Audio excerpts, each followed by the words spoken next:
Hi, I'm here with Susan Stenson at the ICGN Hakama Conference in Dubai. Welcome, Susan. Hi, Shane. Very nice to be here. It's a pleasure to have you. So, Thank you. so you're the CEO of Independent Audit. Is that the name of it? Well, we're called Independent Audit, just Independent Audit. You can put limited there if you want. Right. But we're a small consultancy that specialises in corporate governance reviews. In particular, we look at the effectiveness of boards of directors. Okay, and I guess one of the key focus areas now is the board and sustainability and ESG agendas, and you're doing a lot of work in that area as well. Yeah, no, absolutely. So boards are increasingly incorporating a good bit of priority around ESG, environmental issues, social issues, governance issues. As you know, it's become kind of a divisive issue in certain parts of the world, but I think most boards have come to realise that the environmental question is a crisis coming down the line that just as a matter of good business and good organisational discipline they need to incorporate into their thinking around strategy, around how they're operating, around business models. And so increasingly that's a part of the work that we're doing with boards, yes. And so are they actually choosing board members now based more on their ESG agenda, or are you seeing that? Well, there's been a lot of work done over the last few years, I would say, in terms of looking at the skills and expertise within a board. And so boards are putting together things like skills matrix, where they'll look across the board and see the background, experience and expertise of the people in the board. And yes, increasingly, Shane, they're looking at, okay, what are the sustainability expertise that we have in the board? Do we have a scientist, for example, who can really get under the bonnet of some of these issues around the environment? And things like with AI coming down the line so quickly and impacting organizations, do we have somebody who understands technology? How can technology play with what we're doing in the environment? So there's definitely been an increased focus on the skills and experience of board members, with that desire to have people who understand the issues that are presented with ESG. Oh. And what do you see, because you're working across the Middle East, correct? So we work in partnership with Holcomb in the Middle East. So we work with boards in the MENA region with our partners Holcomb. A large part of our practice is in London and the EU. And we also have operations in Hong Kong.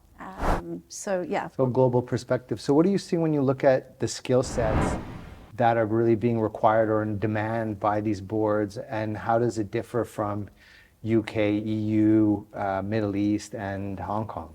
So I would say the pressure is potentially highest in the EU and the UK around sustainability expertise. And the desire to have that on the board is probably the most pronounced in comparison to MENA and Hong Kong. I think some of that's driven by regulation. There's a big new regulation that's come out in the EU, CSDR, which will require boards to really get very deep in terms of the reporting they're doing around sustainability. And so boards and audit committees in particular are looking for people who understand that and understand the detail of that. So I would say that kind of sustainability scientific background is expertise number one in that region. And it's kind of replaced cyber and technology was the big expertise that people were looking for up until a couple of years ago. I would say maybe not replaced it, but is kind of jumped ahead of it in the queue. Really? But yeah, and I think probably here in MENA and in Hong Kong, that whole technology expertise might be a little bit more desired. But I think sustainability expertise is coming down the line here as well. And I see a demand for kind of board level training, which is great. But it will only take the board to a certain level. So having that kind of depth of expertise in the board, I think, is something that we'll see here too in the not too distant future. So what do you see as the big issues now for boards that they need to focus on? So I think the challenges for boards have kind of increased almost exponentially over the last few years. So obviously we had the pandemic, we've come out of the pandemic. Boards have kind of built resilience that they needed during the pandemic. But then we went into an environment where there was a war in the Ukraine. Now we've got tensions in the Middle East. And so boards have kind of lurched from crisis to crisis and have kind of managed those crises. And I think maybe have suffered a little bit from short-termism. Remember, one of the kind of unique roles of the board is looking at the long term, even much more so than management. And so I think we're seeing boards now really kind of stepping up to that challenge, that long-term strategic question, and incorporating as part of that the whole environmental question, the whole ESG question. So I'd say that's, you know, a big challenge for the time being.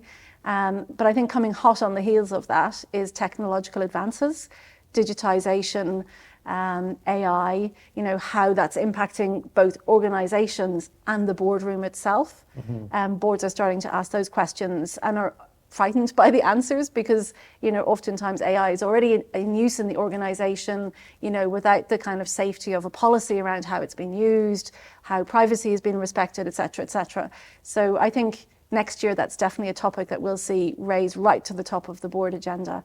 So I'd say those two things, and the point that we were discussing before, Shane, around expertise and skills, and finding the right people, both for your non-executive positions, but also for your executive positions. So I don't know, you will know much more than I do about here in this region, but you know, that whole role of a chief sustainability officer is almost a kind of must-have in many organizations in Europe now. But who are these people and what's their background and where do you find them? I think that's a really important question for boards as well. And also the kind of people you're putting into top management positions, like your CEO role, the qualities that are needed in CEOs today arguably are a bit different compared to even 5 years ago. That whole agility, you know, relating to the workforce, you know, being able to take that longer term perspective together with your board. So that's another, I think, big question. That skills question is another big question for boards for the time being. Great. Thank you so much. Thank you. Those are insights from Susan Stenson. Thank you so much, Susan. Thank you, Shane. It's a pleasure.